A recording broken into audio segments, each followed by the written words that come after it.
Guys இன்றைக்கி நான் வந்து ஒரு ஸ்பெஷலான ஒரு சட்னி ரெடி பண்ணலான் இருக்கேன். ஸோ இதுக்கு நேம் வதக்கு சட்னி. ஸோ இதில் எல்லோரும் ஸ்பெஷலாக காஞ்ச மிளகா போடுவாங்க. நான் இதில் இன்னும் கொஞ்சம் டிஃப்ரெண்ட்டாக சக்தி மிளகாத்தூள்னு அதை நான் ஆட் பண்ணலான் இருக்கேன்.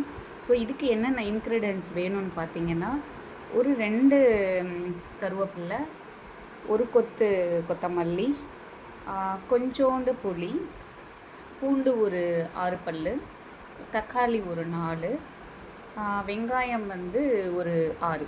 ஸோ இது மட்டும் இதுக்கெல்லாம் போதும். ஸோ இது எல்லாத்தையும் வாஷ் பண்ணி எடுத்து ரெடியாக வச்சுருக்கேன். இதை பொடியாக கட் பண்ணி அதுக்கப்புறமா எண்ணெயில் போட்டு வதக்கி அதுக்கப்புறம் இதை தாளிச்சிக்க வேண்டியதான். ஸோ இதை நான் ரெடி பண்ணலாம். வாங்க எப்படின்னு நம்ம பார்ப்போம். தேவையான இன்க்ரீடியன்ட்ஸ் எல்லாத்தையும் கட் பண்ணி வச்சாச்சு. இப்போ கடாயை ஹீட் பண்ணி எண்ணெய் ஒரு 50 ml ஊற்றிருக்கேன். ஸோ இந்த ஆயில் நல்லா ஹீட் ஆகட்டும். ஹீட் ஆனதுக்கப்புறம் ஃபஸ்ட்டு நாம் வெங்காயத்தை ஆன் பண்ணிக்கிறோம். இப்போ நல்லா சூடாயிருச்சு. ஸோ இப்போ நம்ம இந்த ஆனியனை கட் பண்ண ஆனியனை எண்ணெயில் போடுறோம். ஸோ இந்த மாதிரி சவுண்டு கேட்கும்போது நம்ம இதை போட்டோம்னா நல்லா வதங்கிடும்.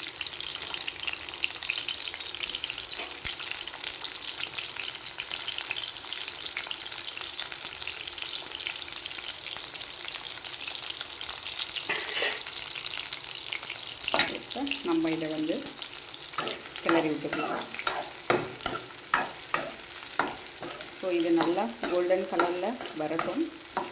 இது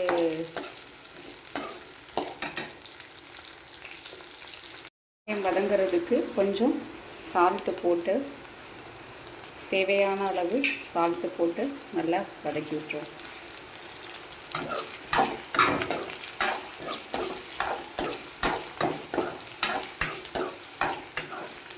இப்போ நல்லா கோல்டன் கலரில் வதங்கிடுச்சு.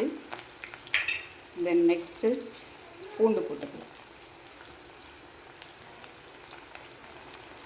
பூண்டையும் போட்டு நல்லா வதக்கிட்டு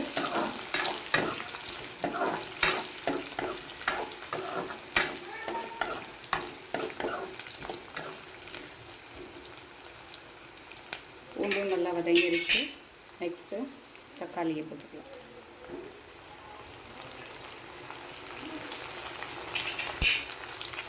தக்காளியும் போட்டு 2 கிளறிட்டு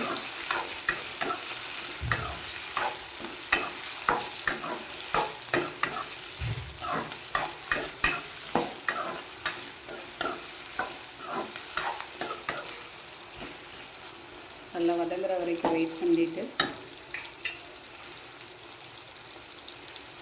அதுக்கப்புறமா நம்ம எடுத்து வச்சுருக்க ஒரு டேஸ்ட்டுக்கான கொஞ்சோண்டு புளியை இதில் ஆட் பண்ணிவிட்டு இந்த கருவேப்பிலை, கொத்தமல்லி எல்லாத்தையும் போட்டு ஆட் பண்ணி வதக்கிறது. இது நல்லா கோல்டன் கலரில் வரட்டும். எல்லாம் சேர்ந்து வதங்கி வரட்டும். அது வரைக்கும் வெயிட் பண்ணுவோம்.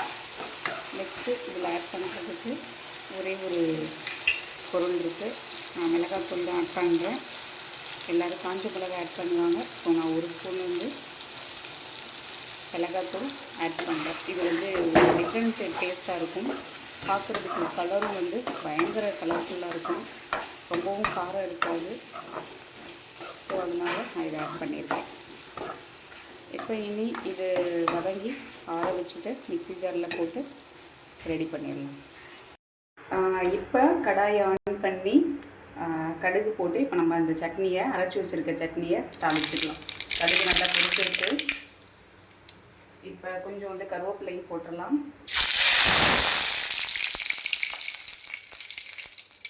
போட்டு கொஞ்சம் இதான உடனே இப்போ சட்னி எடுத்து இதில் ஊற்றிட வேண்டியது. ஸோ நல்லா கருகிருச்சு. இப்போ அடுப்பை ஆஃப் பண்ணிவிட்டு சட்னி ஊற்றிட வேண்டியது. பாருங்கள், பயங்கர கலர்ஃபுல்லான ஒரு சட்னி ரெடி ஆகிடுச்சு. நம்ம காஞ்ச மிளகா போடுறதுக்கும் மிளகாத்தூள் போடுறதுக்கும் பயங்கர டிஃப்ரெண்ட் இருக்குது. பயங்கர டேஸ்ட்டாக இருக்கும். சாப்பிட்டு பாருங்கள். நீங்களும் இது மாதிரி ட்ரை பண்ணி பாருங்கள். இப்போ இதை வந்து சூடாக இந்த சட்னியை ரெடி பண்ணி வச்ச தோசையில் ஊற்றி இப்போ நம்ம சாப்பிட்டோம்னா இது தோசையாக இருந்தாலும் சரி சப்பாத்தியாக இருந்தாலும் சரி எதுலேயுமே வச்சு சாப்பிட்டா அவ்வளோ ஒரு டேஸ்ட்டாக சூப்பராக இருக்கும். ட்ரை பண்ணி பாருங்கள். ப்ளீஸ் சப்ஸ்கிரைப் பண்ணுங்கள். தேங்க்யூ.